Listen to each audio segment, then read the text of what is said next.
Hello and welcome to another episode of Grange TV. We have with us a very, very special guest, an actor, a former UFC Middleweight, International Kickboxing Federation Light Heavyweight World Champion, Strikeforce World Champion, 3 times bronze medalist in Sanshou, 2007 Kung Fu Artist of the Year. I know I've missed a lot of your accomplishments, but Mr. Kung Lee, thank you so much for joining us. Hey, thanks for having me on.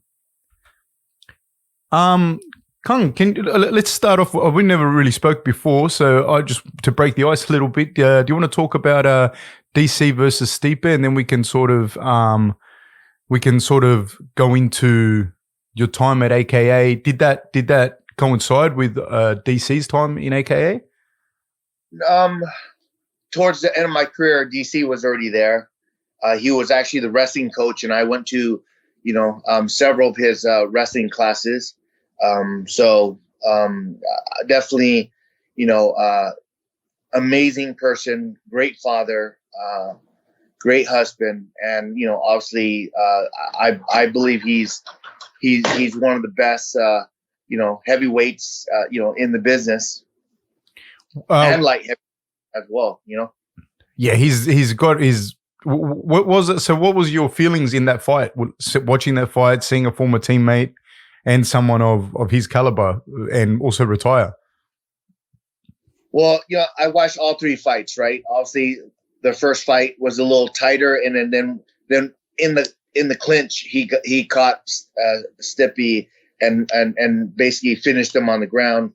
On their rematch, I felt like he was winning most of the rounds, and he got caught with that body punch at the end, which would turn the tide, and then he got caught, and Stipe finished him, and then on this fight, it was it just, look, I'm not trying to make any excuses for DC, but I know how it is when you get your eye messed up. It definitely affects the peripheral vision and everything, but it's just I feel like he's got a couple more good fights, and I would have loved to see how he would have done without that injury. So do you think he'll stay retired?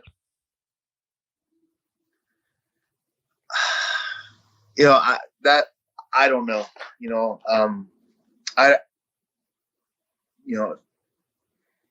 It's not like he doesn't have anything else going on. He's a great, color commentator. He's great. He's got a lot of things going on. So, I don't know. The reason I ask that is because you went 2-2 in the UFC. You were already a Strikeforce champion. I watched the whole career. I watched your whole, the whole thing. You left the UFC, but you still had a lot of fights left in you, I suppose. Like, at least from a fan's perspective, I don't know what you felt privately, but there was also the controversy with which you left the UFC, I suppose, with the drug tests and all of that. But irrespective of that, because I want to get into that in a second, but you still had you still looked good at the when you finished. How hard was that for you to transition? Notwithstanding the fact that you had other things as well, like your acting career, your writing scripts and everything too. Are you not? Yes, I am. Yes, I felt like I definitely had a few more good fights in me, but I was at a point in my career where my son was coming up, and he wanted to fight. And he had a lot of potential. My son Anthony, who's my middle son, and after what the UFC accused me of, which is like the HGH, I felt like, because I didn't sign this. This is my own opinion, right? 2 weeks before before the fight against Michael in Macau. I was about to leave to finish out my training camp in Vietnam, get acclimated to the time change over there, and then they wanted me to sign a 6-fight deal another 18-month, contract. And remember, my first contract got pushed for 5 years. So I don't want to sign it without my lawyer looking at it. And since my lawyer wasn't around, he was on vacation, I wasn't going to sign it. So next thing you know, why am I getting thrown in the bus? And how come they didn't do anything with show like Michael's result? And the fact that the Olympic Committee PED specialist, Dr. Caitlin, came on and says the results wrong. You can't test someone after a competition. They have to fast. They can't have food in their system. Obviously, I had a 4-round fight. I warmed up before the fight. Then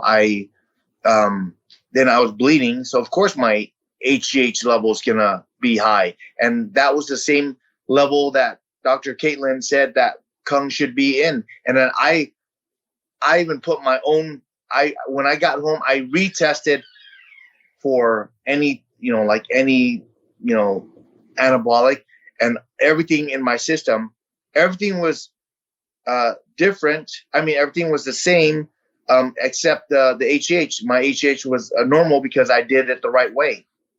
Everything was on like 2 separate tests. It was all similar, except the test that they had, my HGH level was elevated. And on when I got back, the test that I did was my HGH level was normal. So and I fasted. I got up. I drove to take the test, and then I took the test. So, and then since Dr. Caitlin said that, and then they had to pull and retract my suspension. So right there, I'm off the hook. Of course, I could have made this legal and everything, but I was already dragged underneath the bus. I don't need to go through this. And then when the fact that they didn't make a simple apology, I said, okay, I'm going to join this lawsuit. I don't.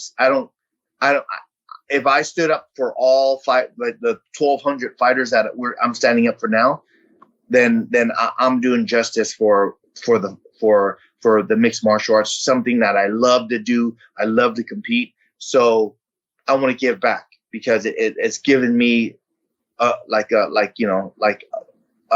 great ride through martial arts, through Sanda kickboxing, through Shidokan, through all the platforms that I was successful in, and my life as a martial artist. I felt like, okay, this will probably be my last fight, and it's the biggest fight because I'm representing 1,200 fighters. So I looked at the bigger cause. I could have fought a couple more times, but then what if my son, grows up and he wants to, compete and he gets to a high level? Or what about all the other fighters that are dealing with the same situation, getting, bullied and taken advantage of, like all my friends, like John Fitch, and everyone part of this lawsuit. So I said, you know what, I have to make a decision. So what is it going to be? So I decided that I will stand up for all the fighters in the past, at the current time, and in the future. So I was going to try to make a difference in that. That for me is bigger than any match that could take place and money that can go into my pocket. I wanted to look at the big picture. Well, we kicked off definitely, right into heavier topics. So, going back to the drug test, there was a controversy as well. Correct me if I'm wrong, but there was a controversy in that the tests were subsequently destroyed, so they couldn't go back and find the samples, which you're meant to keep the samples. Am I correct? I actually asked him to retest that test, and I wanted to see Michael Bisping's results, and magically both tests got destroyed. Because if it was you and you had a extremely, or even a moderate workout for 30 minutes, and you went and tested 15 minutes later for, anabolic. Obviously, I was clean of any anabolic, but the HGH, the human growth hormone, was elevated. Well, you just worked out. It's normal. You can sit in a sauna for 30 minutes and your HGH levels would go up. So, if I would have loved to see what my opponent's, levels were, In as far as the drug testing is concerned, how do you find that there's a lot of loopholes for the testing? Like, do you think that because the audience, people watching and whatnot, they always say, "Oh no," but in the UFC, the guys are tested and whatnot, and it's you're led to believe that it's very foolproof. People are tested, and the tests are black or white. Obviously, in your case, this wasn't the case. I've been involved with fighters in the past where there is definitely a discrepancy in the testing per se. Like they either didn't get tested at the start of the fight, or like you said, they only got tested at the end. In some cases, like I was with Robert Whittaker when he fought Romero too in the second fight, in both fights, but in the second fight, they didn't get tested before the fight, and because they both went to hospital, they didn't get tested at either. So they didn't get tested at all. They didn't get tested before the fight, and they didn't get tested after the fight. And I'm not accusing anyone in that scenario because neither fighter got tested. But you'd think that you'd test those two guys at in the middleweight thing. So. There is definitely that discrepancy as far as what I've been able to see, but I'm curious your take on it. My take on it is there's been a lot of cases where UFC released it after the fight. You know what I'm saying? They let the fight happen when they knew already ahead of time that someone tested positive. No names mentioning, no names with the S, because it didn't just happen one time. It happened. I can count two right off the top of my head right now. So I don't know exactly what happens behind the scenes with the, with the bosses. But obviously, it is what it is. Now you're involved in a class action versus Yes. the UFC. Can you speak to that a little bit? Yeah, so basically, if you look at the landscape of MMA and you look at all the things that the president have spoken in the past, how there's all kinds of videos out there, right? He mentioned that he pays the fighters this much, so they're hungry to fight, and it's not like boxing because the boxers get paid so much, and sometimes the fights are not the way they expected. But all fights are, a lot of fights are not, what people expect it to be, and sometimes, they are. But majority of time, you truly get the fight what everyone has on paper, and I just see that with UFC buying up WEC, buying up Pride at the time, buying up eventually Strikeforce, there was nowhere for the fighters to go and negotiate. So with the Muhammad Ali Act from boxing to MMA, that would change the landscape for one. And if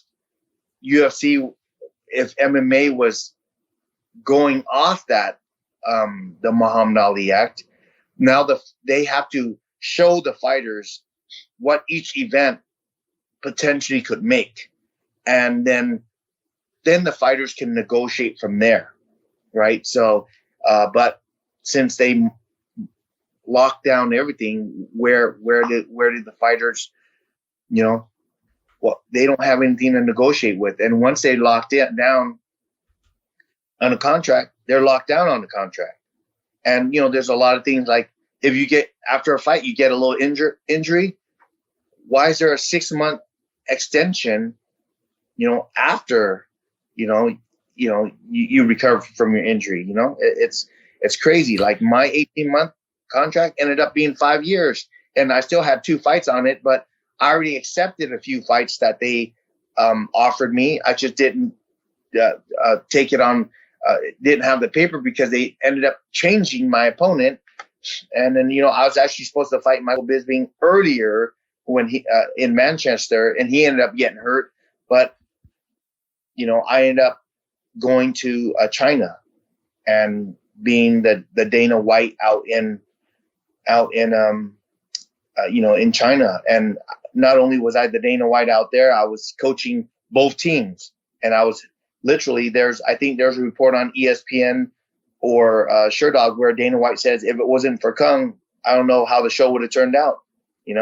Even that came out of his mouth because I truly believe with my film background and experience, I was able to have the fighters reenact what happens because a lot of the camera crew were taking cigarette breaks in China. Those guys are chain smokers. They put down the camera a lot and they're smoking. And a lot of things happened that they didn't capture. If they would have captured everything, we would probably have the best show. I mean, there was all kinds of crazy stuff that happened on the set. So, can you speak to what you spoke earlier about the pressure to sign, right? To the pressure to sign the contract, and you also then discuss. So, 3 things that I want to bring up. You spoke about the pressure to sign. Then you spoke about the Muhammad Ali Act. And you also spoke about you sign on, and then if you're injured, you have a 6-month extension on your on your contract. Which because a lot of people will say, oh, and I see it, and I hear the fighters say it themselves, and I hear people, what you're signing, you signed the dotted line, et cetera, et cetera, et cetera. But again, I don't want to put words in your mouth, but one of the things that I notice is when the guys are signing. They're not guys that have a team of lawyers, and they're signing for now I think maybe 15 and 15. So you sign that. What pressure do you feel to sign, and what pressure do you feel? What's your advice should that a young fighter should have with the contract? Well, first of all, if it was a young an upcoming fighter, sign. They definitely should have a legal representation, right? And their manager should be able to, if they don't have a manager, definitely try to get a good manager that has some kind of pull in the UFC so they can negotiate for them. For me, I had an option, right? So I was doing films. I was going back to back to back, doing 3 movies at once.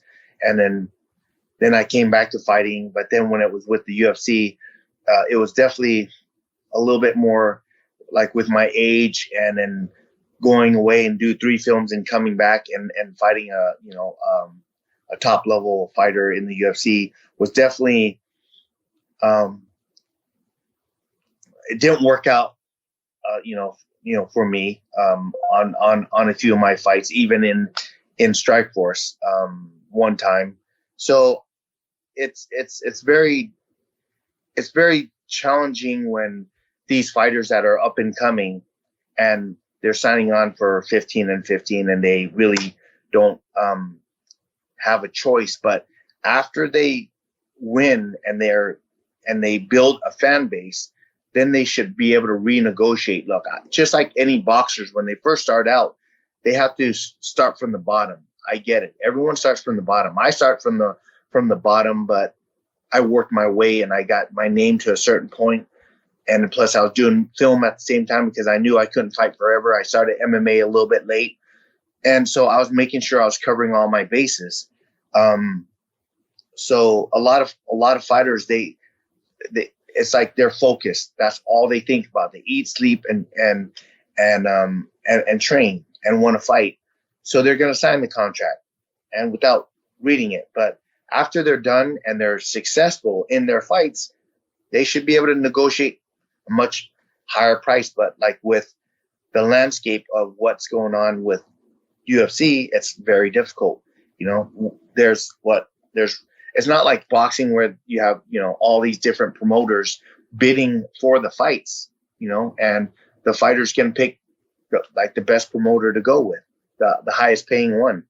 So UFC, when you sign the contract, you sign the contract. And that's why the fighters need this lawsuit, because this lawsuit would in turn change the landscape and show that if you do take like a powerhouse like this, like UFC, to court and win, and then how come there isn't a Muhammad Ali Act protecting the MMA fighters?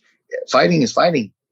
MMA fighters have to deal with a lot more than the boxers, you know. Not only do we have to deal with, you know, boxing, we have to deal with smaller gloves. We have to deal with the knees. We have to deal with the elbows. We have to deal with the wrestling. We have to deal with the jiu-jitsu. We have to deal with the ground and pound, the cage control.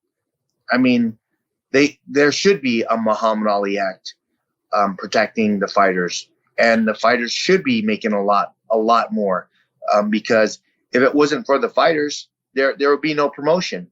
But if you can't say that for the promoters, you know, if it wasn't for the promoters, there won't be no fights, because there's always going to be another promoter stepping up, you know. Does MMA fall under the Muhammad Ali Act? Like in 2016, were they talking about that? Like, or it's not under the Muhammad Ali Act now? So there's a group of fighters that I'm also part of. I'm fighting on two fronts. You know, I'm part of this lawsuit to, you know, the antitrust against UFC, and then I'm also part of the Muhammad Ali Act push movement, which is pushed by MMAFA. You know, so, you know, I'm doing everything I could for all the fighters, you know, that is fighting. In general, are the fighters that you've dealt with or managers or whatever, are they supportive of what you're doing? You know, when I first signed on to the lawsuit, you know, I got a lot of, like, you know, undercover fist bumps, right? And I think now, you know, the case has gone so far and so long, everyone's still waiting on what's happening. But the great thing about that is we had a great hearing, and which is waiting for you know, this superior judge to, you know, make a decision. And then but other than that, we have over 50 plus signatures for the Muhammad Ali Act from Washington, you know, with a lot of Congress, we got a lot of support for that. So it's just a matter of time. You know, I think, you know, it was easy, it would have already been done. So we're the group of fighters that will roll up our sleeves and we will get it done, or we will fight, you know, till it's done. You spoke about doing movies and fighting and going backwards and forwards between movies and fighting. I've seen people, I've never been in movies, but I've seen people be on set, and I've seen and I've had friends that have done movies and whatnot, and you're there all day sometimes, eh? Like you're there, can you explain that? Because to me, I would rather just go and train in the gym. You know what I mean? Like the being on set all day. Can you speak about the challenges getting the right food in, just being tired? I've had friends that have been on set for 18 hours. So can you speak on that? Yeah, you know, for me, I've worked in the Hollywood side. I've worked on the Hong Kong side, the China filmmaking, and you know, it's long hours, and if your character is in the film a lot, you're working a lot. So, not only did I do my own stunts most of the time, I was the actor, and then I also helped with the fight coordination to a lot of the projects that I was on, but then when you work with someone like Wu Ping, they call him Master Wu Ping, who's one of the, he did the Matrix. He did all the action in the Matrix. He's starting to direct more. But like when you work for someone like him, he'll get you on set. You don't even have rehearsal. He just see if you're able to do it, and they shoot. So a lot of times you're shooting, and then next thing you know, like 18 hours have passed, and you've had like 2 or 3 small meals, and then and when you go back, there's really no time to train. You just shower and hit the sack and wake up for an early call.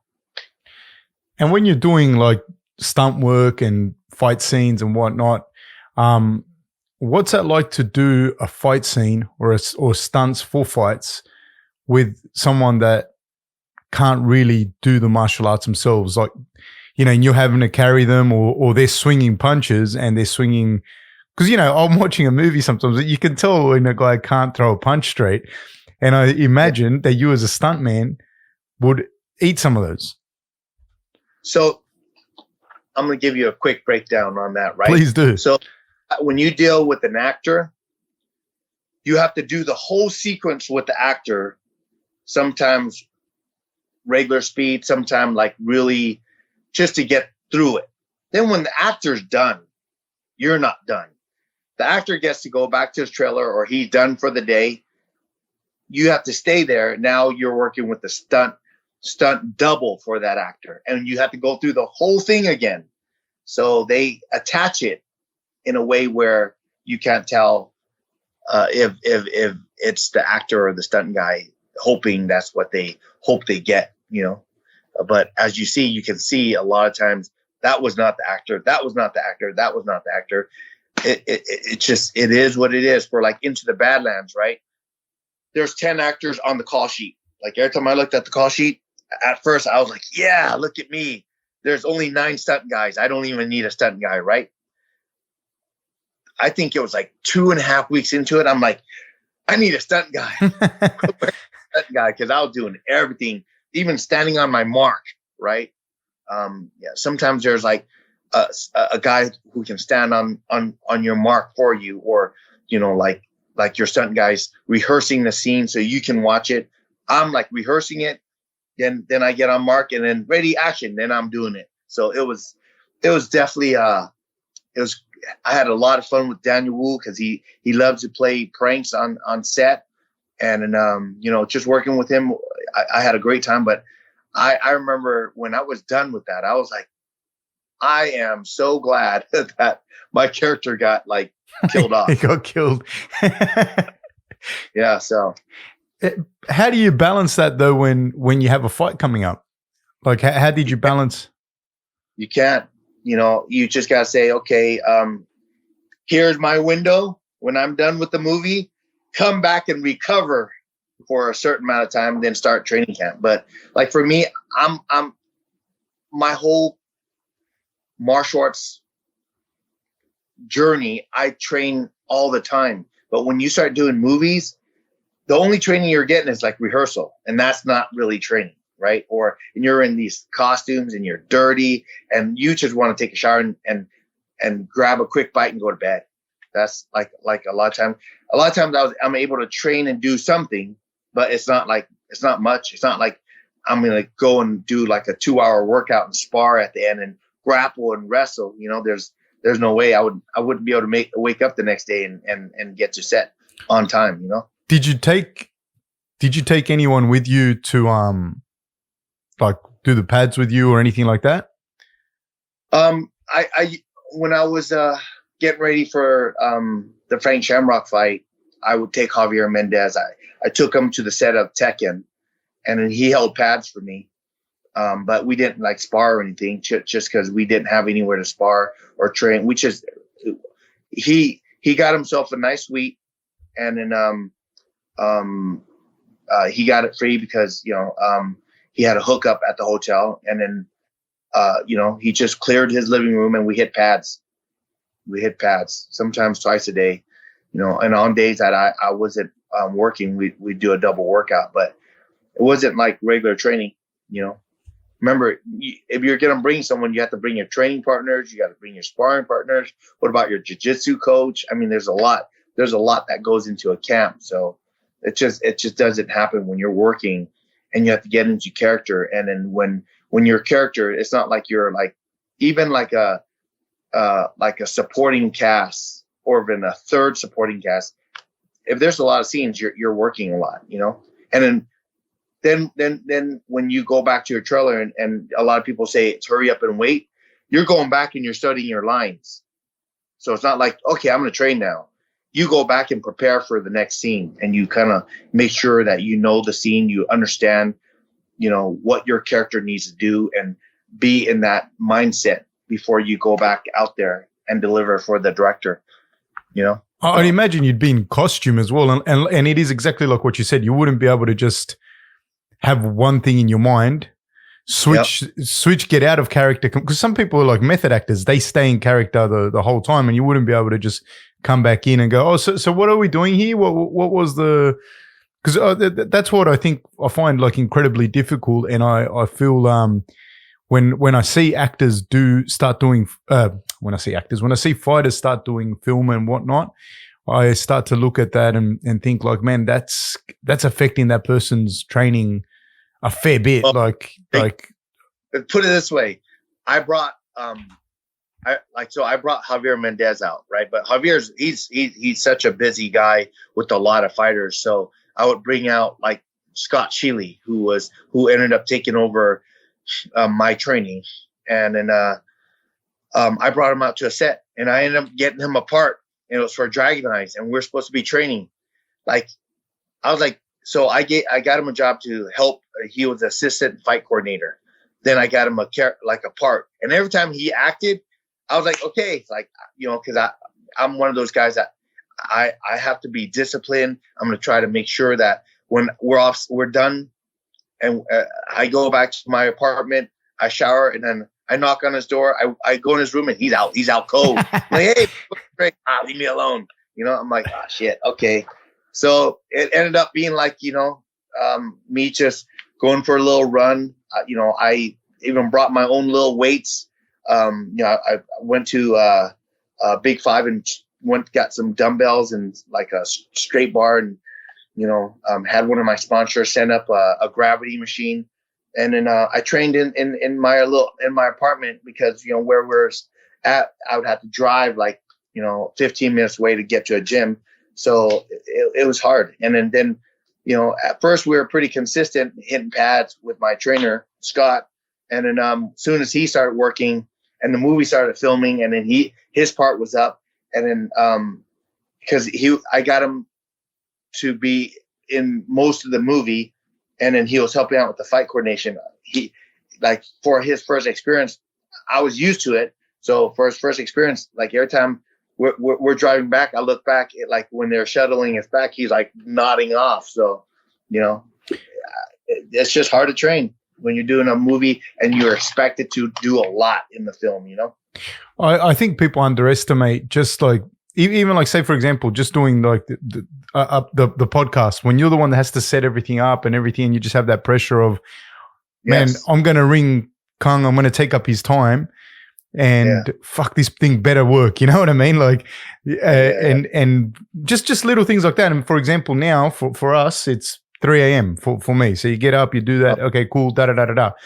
And when we turn this off, obviously I've been awake. I'm talking to you. And then I go back to try and get some sleep and then go on with my day.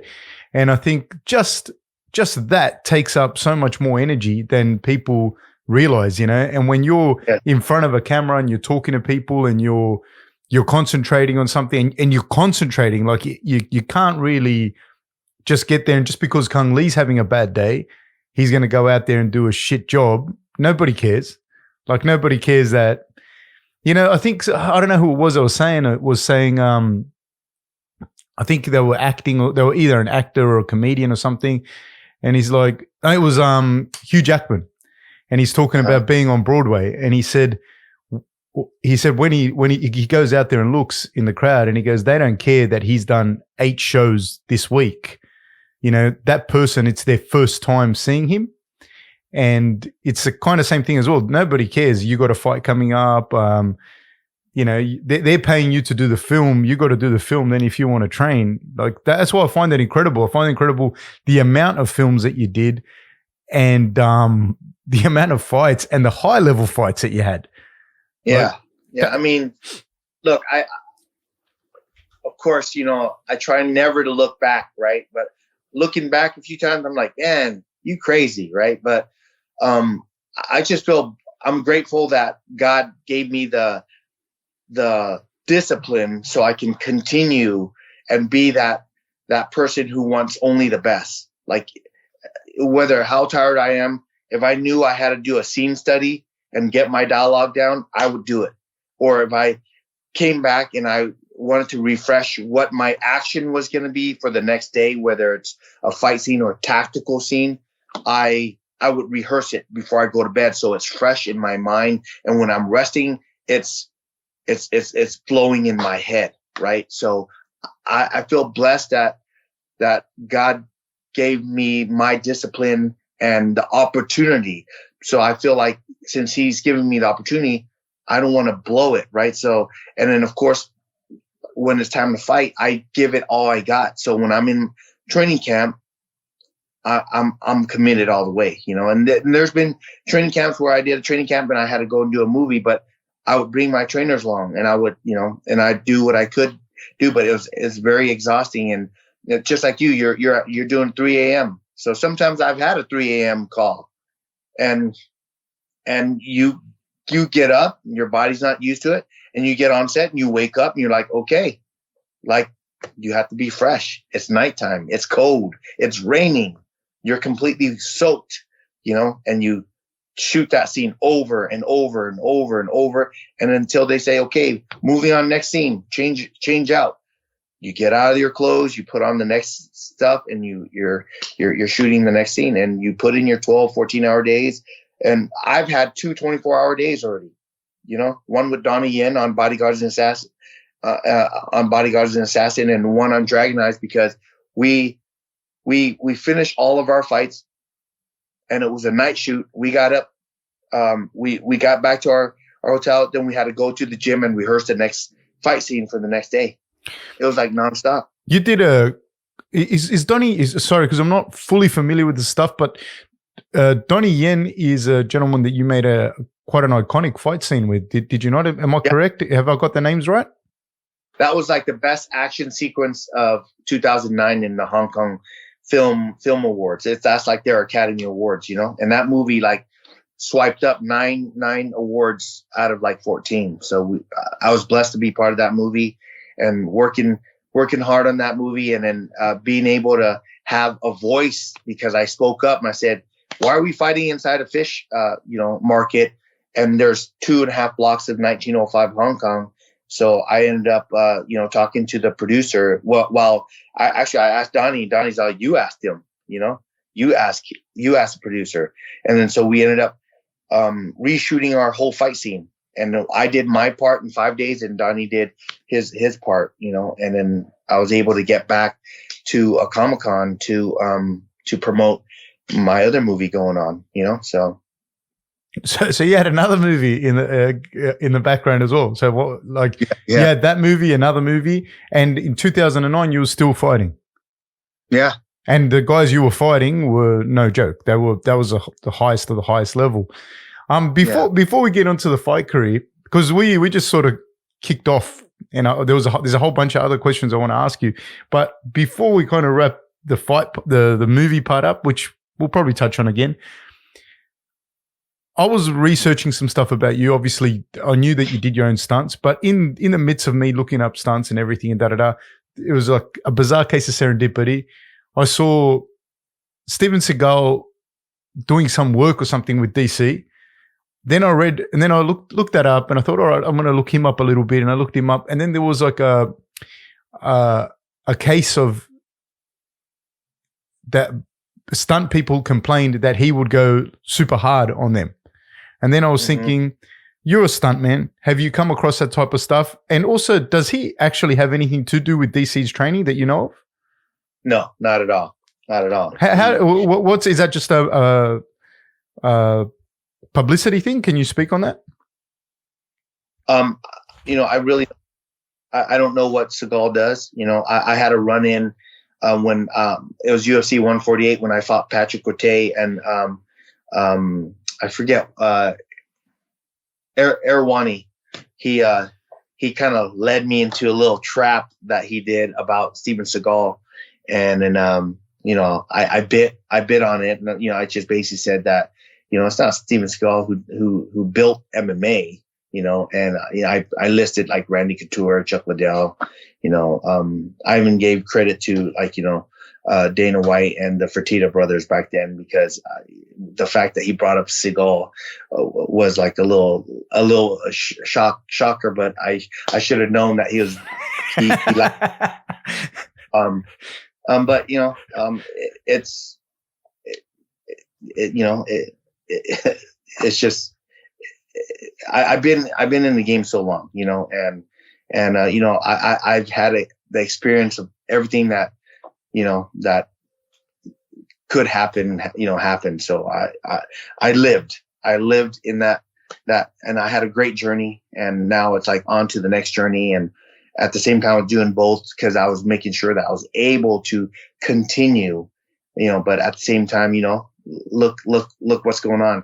You're in a pandemic. There's no films going on. What are you doing? How do you supply? How do you make, you know, money for your family? Make sure you're paying rent, you know, making sure that your kids, you know, are fed, you know. So it's I feel like I'm blessed, and with everything that I've been in with tactical, with the partners I've teamed up with, like Bay Area Tactical and Evoke Tactical, and now I'm filming a little, like a TV show called Fight or Flight. I'm rebooting it because I had that film before, but then at that time, my guest, at the time it was a guest host. He thought he was bigger than the project, and I learned, you know, I learned the difficult way, the School of Hard Knocks, you know, because he was another Vietnamese brother, where we shook on it, you know, and then at the end, when, you know, I paid him for his work, and he wanted, you know, ownership in if I use his likeness. So, you know, you learn the hard way, and now that everything's really, I've got all that experience, all that knowledge, I'm doing things right for you know, what I plan to do, you know, in you know, in my life now, you know. So so let's start more now at the beginning, because I guess we started kind of in the middle, worked, you know, all over the place. Yeah. Tell me, you were born in Vietnam. You came to you went to the United States. Sort of incorporating that and your martial arts journey. Can you tell me a little bit about your childhood, who you were as a kid? Well, I didn't speak any English. I came over here when I was turning 3, and I left a week before the fall of Saigon, and I was in three different refugee camps. Then by the time we got to Monterey, which was the last refugee camp, we got a sponsor, and we lived with the sponsor for almost a year, and then my grandfather got on his feet, and we bought a house in San Jose. And you know, we were that typical family that you know, 12 to a 4-bedroom house, but there's the 1 bedroom that was my grandparents, and 1 bedroom which was my great grandmother, and you know, 1 bedroom that was with my aunts, and then my mom, and then me, and then the other pictures with my uncles, you know. So we were all stuck together, you know, we were sardine into a house. So we were that typical Asian family that packed into a house. And then you know, I was bullied, and eventually my mom put me in martial arts, and I started doing martial arts, but then I found wrestling, and between wrestling and martial arts kept me out of trouble. And did you get into a lot of trouble, like growing up? Were you a kid that got into trouble? I was younger. I was bullied a lot. I was getting picked on a lot because I felt like no one's educating the kids what's going on, why their uncle or their dad died in Vietnam, so there was a lot of racism, a lot of hate, so and I didn't speak English that well, so just growing up was tough, but it helped me become the person I am today. So you just said that you wrestled in high school. Like, I think a lot of people, because I used to watch the fights. I knew who you were, and I remember a couple of fights. Like, I was saying to people, "No, I got this guy." Like, I know because I knew what you were. But you were like a high school. I didn't tell people this because I actually won a bit of money on you with my friends. But you were All-American wrestler in high school. You were yes. I was a All-American. You were junior. And you were junior college California champion. Am I correct? Yeah. You were junior college. I wrestled year round since 7th grade. Yeah, so because correct me if I'm wrong, you wrestled. You've even got some titles in Greco-Roman as well. Yeah. As a junior, I went to the AAU Nationals, and for the division, they had Sambo there, and I never even tried Sambo. I just entered it because I was there anyways. I want to get as much experience as possible. So I won the Sambo, I won the Greco-Roman, and I won the freestyle. And so I was a Triple Crown national champion for the AAU Nationals. And then I was quite tired in the finals for freestyle, and then I had a 3-time state champion. I can't remember exactly from Montana or Indiana. I can't remember exactly what state he was from, but I just remember I was down 4-0. I looked up, I'm like, dang, and it was like last round, and I got a big 5-point throw, and I put him on his back, and he fought off, and I got another tilt, and so I ended up winning by 3 points, So and it was like right at the end, and then I just remember laying there for a bit, like I was so exhausted from wrestling 4 or 5 matches in Sambo. Then I did probably 7 or 8 in Greco, and I probably did the same in freestyle. So I just the ref saw, "You okay?" I'm like, "Yeah." So he actually helped me up. I went there, shook his hand, and my coach gave me a hug, and then I just sat. I turned in my bout sheet, and I just sat there for literally 30 minutes, just absorbing on what happened, and that I was a Triple Crown national champion as a junior. So it was good times. A lot of good memories. Because early Strikeforce, I remember I was watching with a mate of mine, and I said to him, sometimes you watch with your friends and you bet whatever, da da da da da. But I'd been waiting for this one for a while, and I hustled him for about $200 with you, and he was like, I said, "Yeah, no, the Taekwondo guy, I'll." But I knew, I'd already known the history of who you were, So thank you for that. I'm glad I got the opportunity to thank you.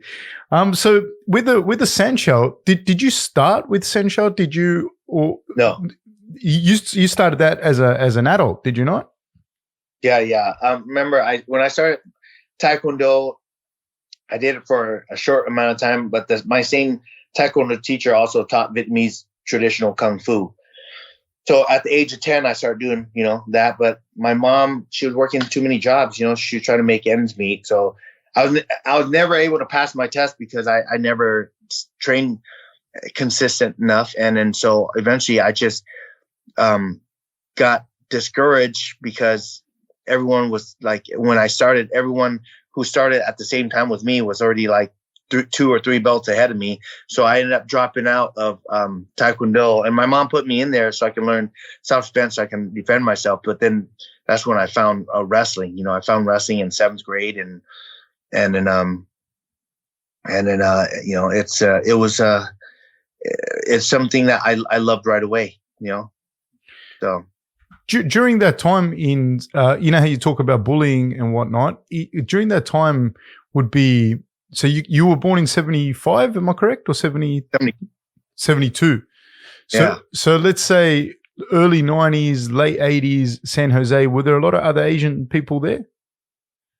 Oh, yeah, there was a lot of San Jose has the second biggest Vietnamese population in the U.S., I believe. next to Orange County, or yeah. So the bullying that you experienced, was it at school from people that weren't Asian, or did you experience bullying from other Asians as well? Mostly the whites and some blacks and a lot of Mexicans. Yeah. And it became physical, always became physical? Oh yeah, I used to come home with bloody nose or black eyes or something. Yeah. Do you feel that when you started wrestling, the way you carried yourself changed, or did you actually have to fight like with people, like, or was the fact that you were starting to become a standout wrestler enough for people to just go, okay, we're good with this guy? You know what? I think it's just the way my mom taught me. I was a little scrappy guy. My first day in wrestling practice, I was pinning guys already that I had no experience. I was just stronger and faster and very athletic. So like they would put me on my back with our bridge off and put them on their back, and they couldn't get off their back. So it's just what my mom, how she taught me as a kid, and to be respectful and only fight unless your life depended on it.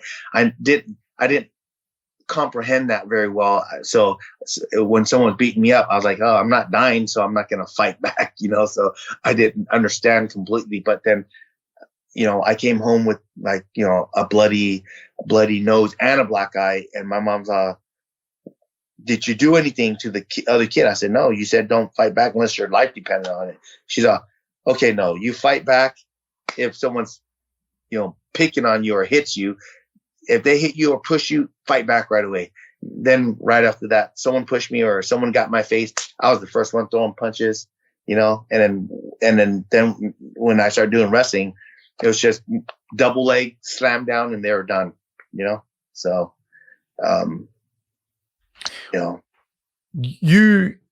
when I watch your fights, the thing that stands out to me is your unorthodox striking, your kicks, and your ability to chain from the sand shell and from the wrestling and from all that, your ability to chain unorthodox takedowns.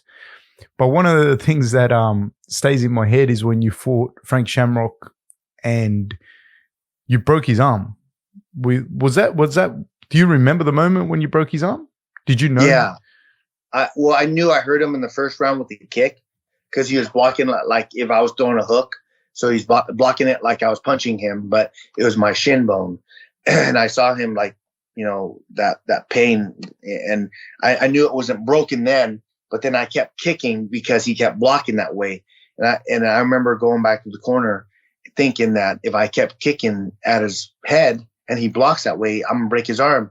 And I remember in the third round when I kicked and I hit him, I heard it was so loud, like I can hear the bone snap. It wasn't like a little fracture. It broke like that. And it was so loud that I knew that his arm broke. But he was such a tough competitor. I came in at him. I saw him try to shake it off. And, I remember I threw a couple punches. I had him on the fence. I even round kicked his face. And he even punched me with the same arm.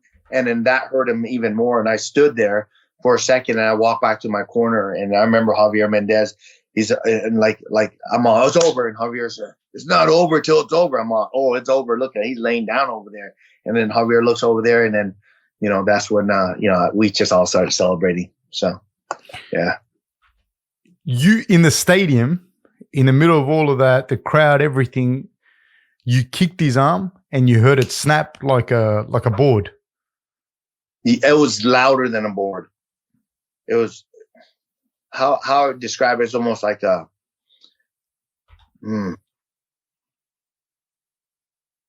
it's just loud, like it's loud. And when you saw him lying down, it was done, eh?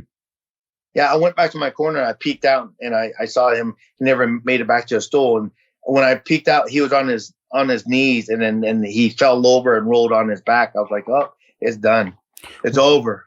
And then, Javier's like, it's not over till it's over, But it was definitely loud because I remember Javier told me, no wheel kicks or anything in the first round. Just get your points on him in the first round. And I remember I did a wheel kick and he ducked right underneath it and bumped me, and I flew like right to my back and popped up on my fours, and he jumped on. He tried to put a guillotine on me, and I popped up, and then I couldn't hear anything because the crowd was so loud. And when I remember I came back, and Javier's I told you not to do any wheel kicks, and I was like, I couldn't hear you. He's no, I told you before the fight. I was like, yeah, you did. All right. Another fight, because man, people don't know, like you stopped Rich Franklin as well. Like Rich Franklin's a former UFC fighter, UFC champion. Yeah. And then you fought, you fought Vanderlei first. You were meant to fight Vitor. Yeah. But you dropped Vanderlei as well, if I remember correctly, with a spinning back fist. Am I correct? Yeah. Can you speak about some of those fights, like because they're pretty iconic fights? Like I don't feel that people fully give you credit or fully understand who you fought and who they were at the time. Because when you say Frank Shamrock at the time, Frank Shamrock was, man, you fought for the title, and in Strikeforce, that was leading into Strikeforce having arguably one of the deepest UFC middleweight rosters. You had the UFC with Anderson and a lot of other guys, but then a lot of the top middleweights that came afterwards was Jacare, Tim Kennedy, Rockhold, and everything. That was probably a stronger middleweight roster, and you were a middleweight title holder at Strikeforce. Then you fought Patrick Cote, who fought for the belt, and you beat him. Yeah. And you had a back and forwards fight with Vanderlei. You fought Bisping. If you watch the fight against Vanderlei, I pretty much I dominated the first round. It got a little bit closer in the second round, but I was still winning. And then I just wasn't in the best shape for that fight. Again, as you get older, you train, and I think that was just a reason that I had to pull back from training at AK, because I couldn't keep up with the amount of sparring that they do. And then, it's not like sparring's like light over there. Sparring's like, you're fighting for your life over there, a lot of times. And then, they have a lot of high caliber guys, but, I've been in enough war where I don't need to be in more wars in practice, so, during training camp, Javier was, getting, I think Kane was getting ready for a fight with Dos Santos, and there's just a lot of fighters there. And, I was getting banged up in there, and, my main training partner was King Mo, and so King Mo, he definitely got the best of me during the wrestling rounds, during, my training camp. AK, did me in pretty good, but it was my first fight with UFC. I wasn't going to pull out. Did he break your ribs? He cracked my rib. Yeah. Like it was just from like a body slam too, cause he came down on it. And then, I just sucked it up, and I said, I'm just going to go in there and, try to knock him out in the first round. And after the first round, I'm like, oh shit, I'm already tired, So I came out there and I just kept try to continue. And I was still winning the round until he caught me, so it's just, it is what it is. It just happens, I guess the point that I'm making is like Bisping ended up winning the belt. Patrick Cote fought for the belt. If you don't know who Vanderlei Silva is, you shouldn't even be talking about fighting. Rich Franklin was a former a belt holder, and at the time, this was much closer to when all of these guys obviously were at their peak. So the four guys that you fought in the UFC, not to mention all the people that you fought outside of the UFC, were some really, really high caliber people, and you were like right in there with all those fights, and that's why I feel like there isn't really the talk of your accomplishments as a fighter, because enough, I don't think, you know what I mean? Like, I don't know, man. Some of to me, that's a pretty much a who's who in 4 fights. I can't think of that many people that had a tougher debut and 4 fights in the UFC. You know what I mean? In fairness, you were the champion coming in from Strikeforce, but still, it wasn't no joke. Wasn't the champion? Remember? No, you're right. Sorry, but I did revenge my loss to Scott Smith. You know, and actually, Scott Smith had those 2 wars against Robbie Lawler. Yeah. You know, and you know, the one that they stopped the fight, I felt like, you know, he was doing very well. You know, the fight could have went either way. You know, and then the last fight, it was a amazing fight there too. And then Robbie caught him with the knee to the body. You know, and then studying that fight, I said I'm gonna go to the body and hit him with spinning back kicks. You know, and then so. You know, I felt like I had a great career, but, you know, now that I'm fighting for all the fighters, and I feel like, you know, it's, you know, my faith is really strong in you know, in God and in Christ. So I'm doing God's work. And in the end, you know, I think it's been an honor to step in the cage and in the ring with a lot of great, amazing fighters around the world. I represented America in 3 different world championships. I defeated many great champions, and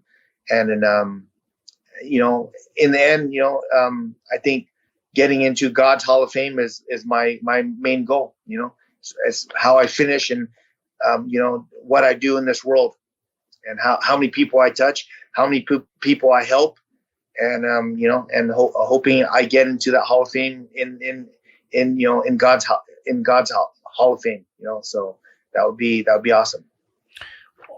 I have a question for you on the AKA stuff as well. Were you at AKA when Khabib was there? No, I wasn't. Okay. No. What's your take on this Khabib versus Gaethje fight? Oh, that's gonna be war. I think that probably be fight of the year, you know, because you know, both guys wrestle well. You know, I think the wrestling edge will go to, you know, Khabib. But Khabib, again, you know, he's, because of his wrestling, his striking becomes more of a threat because everyone's so worried about getting taken down and getting submitted or getting punched on. But, you know, we'll see what happens, you know, because Justin is he's also a really good wrestler too. So he was a Division I wrestler. Yeah. And but so Khabib fought a lot of Division I wrestlers too, I believe. Yes, so, yes. We will see. We will see what happens, and I'm just looking forward to that fight. You know, so that's gonna be a great fight. If you had to make a prediction, I don't predict for anything. I just enjoy the fights. You know. Yeah, no, absolutely. Well, Cung, thank you so much, man. Thank you so much for giving up more than an hour of your time. I really, really appreciate it. Sure. Thank you so much, man. Where can people find you, and what projects have you got that's coming up? Well, they can find me on my Instagram, KungLee185, my Facebook. I'm very active on my Facebook, and I'm starting to, you know, do a little training tips on my Facebook too, and I also have a YouTube page, Cung Lee Official. So, yeah, those are how they can keep up with what I'm doing and or reach out to me. Okay, thank you so much, Cung Lee, and stay safe with COVID and everything with your family. Look after yourself, and again, thank you so much for doing this. You too. Thanks a lot. Have a great. Take care. Bye-bye.